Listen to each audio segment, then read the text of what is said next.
Hello, my dear children. Myself Sujata.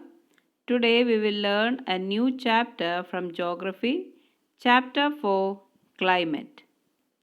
In the last two chapters, we have learned about the landforms and the drainage of our country. These are the two of the three basic elements that one learns about the natural environment of any area. In this chapter, we will learn about the atmospheric conditions that prevail over our country. That is, why do we wear woolens in December, or why it is hot and uncomfortable in the month of May, and why it rains in June to July. The answers to all these questions can be found out by studying about the climate of India. Today we'll be discussing on climate, weather, climatic controls and factors affecting India's climate. Okay, first let us discuss about climate. What is climate? Climate refers to the sum total of weather conditions and variations over a large area for a long period of time, that is more than 30 years. Whereas weather refers to the state of the atmosphere over an area at any point of time. The elements of weather and climate are the same. They are temperature, atmospheric pressure, wind speed, humidity, and precipitation. So, when we ask what is the weather today, we can say the temperature maximum it is 29 degrees Celsius, minimum 24 degrees Celsius. Atmospheric pressure is of 74%, wind speed 10 km per hour to 35 km per hour, humidity 68% to 75%. Okay, if we ask what is the climate of India, we can say that it is monsoon type of climate. And other type of climate includes desert type of climate, Caribbean type of climate. You may have observed that the weather conditions fluctuate very often, even within a day. But there is some common pattern over a few weeks or months. That is, days are cool or hot, windy or calm, cloudy or bright, and wet or dry. On the basis of the generalized monthly atmospheric conditions, the year is divided into seasons such as winter, summer, or rainy seasons. The climate of India is described as the monsoon type. The word monsoon is derived from the Arabic word mausim, which literally means season. Monsoon refers to the seasonal reversal in the wind direction during a year. In Asia, this type of climate is found mainly in the south and the southeast. Despite an overall unity in the general pattern, there are perceptible regional variations in climatic conditions within the country. Let us take two important elements, temperature and precipitation, and examine how they vary from place to place and season to season. Okay, when we talk about temperature, in summer the mercury occasionally touches 50 degrees Celsius in some parts of the Rajasthan desert, whereas it may be around 20 degrees Celsius in Pahalgam in Jammu and Kashmir. On a winter night, temperature address in Jammu and Kashmir may be as low as minus 45 degrees Celsius. Thiruvananthapuram, on the other hand, may have a temperature of 22 degrees Celsius. In certain places, there is a wide difference between day and night temperatures. In the Thar Desert, the day temperature may rise to 50 degrees Celsius and drop down to near 15 degrees Celsius the same night. On the other hand, there is hardly any difference in day and night temperatures in the Andaman and Nicobar Islands or in Kerala. Now let us look at precipitation. There are variations not only in the form and types of precipitation but also in its amount and the seasonal distribution. While precipitation is mostly in the form of snowfall in the upper parts of Himalayas, it rains over the rest of the country. So precipitation means whether it can be rain or snowfall, etc. The annual precipitation varies from over 400 cm in Meghalaya to less than 10 cm in Ladakh and western Rajasthan. Most parts of the country receive rainfall from June to September, but some parts like the Tamil Nadu coast gets a large portion of its rain during October and November. In general, coastal areas experience less contrast in temperature conditions. Seasonal contrasts are more in the interior of the country. There is decrease in rainfall generally from east to west in the northern plains.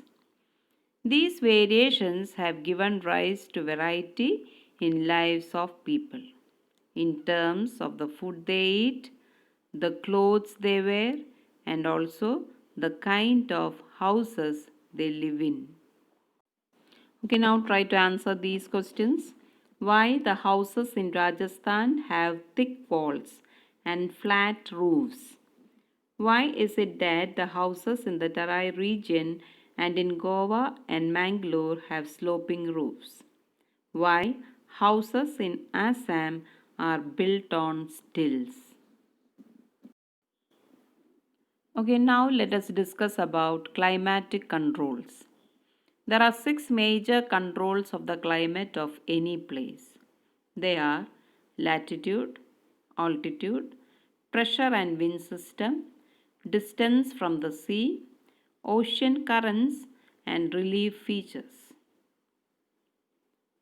Let us first discuss about latitude.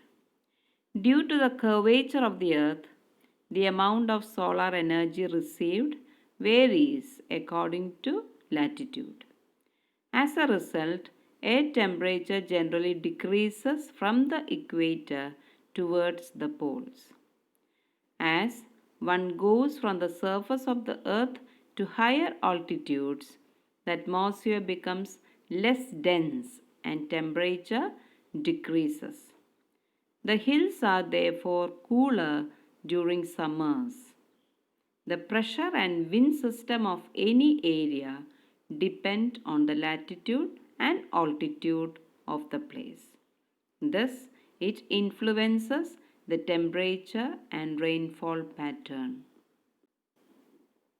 The sea exerts a moderating influence on climate. As the distance from the sea increases, its moderating influence decreases, and the people experience extreme weather conditions. This condition is known as continentality, that is, very hot during summers and very cold during winters. Ocean currents, along with onshore winds, affect the climate of the coastal areas. For example, any coastal area with warm or cold currents flowing past it will be warmed or cooled if the winds are onshore. Okay, finally, relief too plays a major role in determining the climate of a place. High mountains act as barriers for cold or hot winds. They may also cause precipitation if they are high enough and lie in the path of rain bearing winds. The leeward side of mountains remains relatively dry. You can have a closer understanding from the diagram given below. So the six major controls of the climate of any place, they are latitude, altitude, pressure and wind system, distance from the sea, that is the continentality, ocean currents and relief features. Okay, which are the factors that affect India's climate? First, we'll discuss on latitude. The Tropic of Cancer passes through the middle of the country from the Rann of Kutch in the west to Mizoram in the east. Please look into the map and have a closer understanding of it. Almost half of the country lying south of the Tropic of Cancer belongs to the tropical area. All the remaining area north of the tropic lies in the subtropics. Therefore, India's climate has characteristics of tropical as well as subtropical climates. Okay, now let us talk on altitude. India has mountains to the north, which have an average height of about 6,000 meters. India also has a vast coastal area where the maximum elevation is about 30 meters. The Himalayas prevent the cold winds from Central Asia from entering the subcontinent. It is because of these mountains that this subcontinent experiences comparatively milder winters as compared to Central Asia. Okay, next factor, it is pressure and winds. The climate and associated weather conditions in India are governed by the following atmospheric conditions: pressure and surface winds, upper air circulation, and western cyclonic disturbances and tropical cyclones. India lies in the region of northeasterly winds. These winds originate from the subtropical high pressure belt of the northern hemisphere. They blow south, get deflected to the right due to the Coriolis force, and move on towards the equatorial low pressure area. Generally, these winds carry very little moisture as they originate and blow over land. Therefore, they bring little or no rain. Hence, India should have been an arid land, but it is not so. Okay, what do you mean by Coriolis force? Coriolis force is an apparent force caused by the Earth's rotation. The Coriolis force is responsible for deflecting winds towards the right in the northern hemisphere and towards the left in the southern hemisphere. This is also known as Ferrel's law. You can have a closer understanding of the same by looking into the picture given below. The pressure and wind conditions over India are unique. During winter, there is a high pressure area north of the Himalayas. Cold, dry winds blow from this region to the low pressure areas over the oceans to the south. In summer, a low pressure area develops over interior Asia as well as over northwestern India. This causes a complete reversal of the direction of winds during summer. Air moves from the high pressure area over the southern Indian Ocean in a southeasterly direction, crosses the equator, and turns right towards the low pressure areas over the Indian subcontinent. These are known as the southwest monsoon winds. These winds blow over the warm oceans, gather moisture, and bring widespread rainfall over the mainland of India. The upper air circulation in this region is dominated by a westerly flow. An important component of this flow is the jet stream.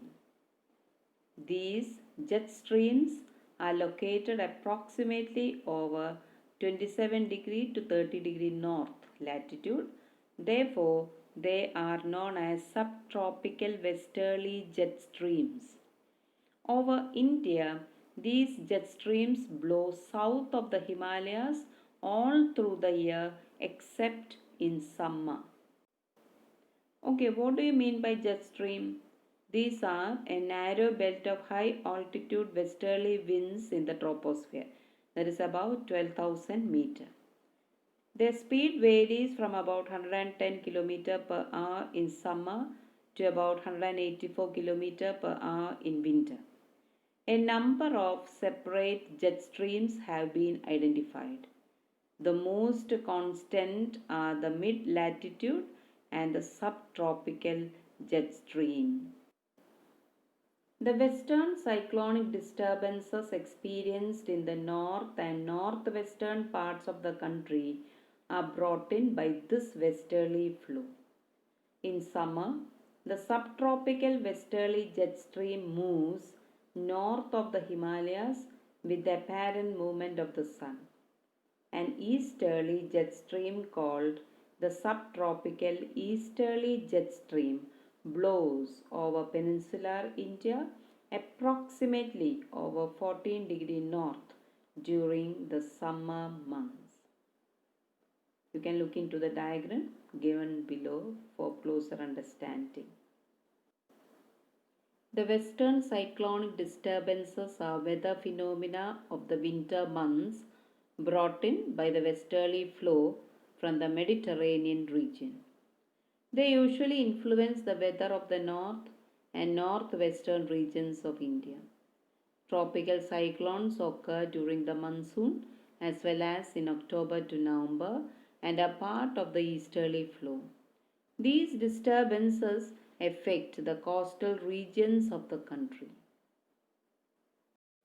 Okay, now try to find out the disasters caused by these disturbances on Orissa and Andhra Pradesh coast. So the factors affecting India's climate are latitude, altitude, pressure and winds. Okay, before concluding, let us recap. We have learned climate refers to the sum total of weather conditions and variations over a large area for a long period of time, that is more than 30 years. Whereas weather refers to the state of the atmosphere over an area at any point of time. And the six major controls of the climate are latitude, altitude, pressure and wind system, distance from the sea, ocean currents and relief.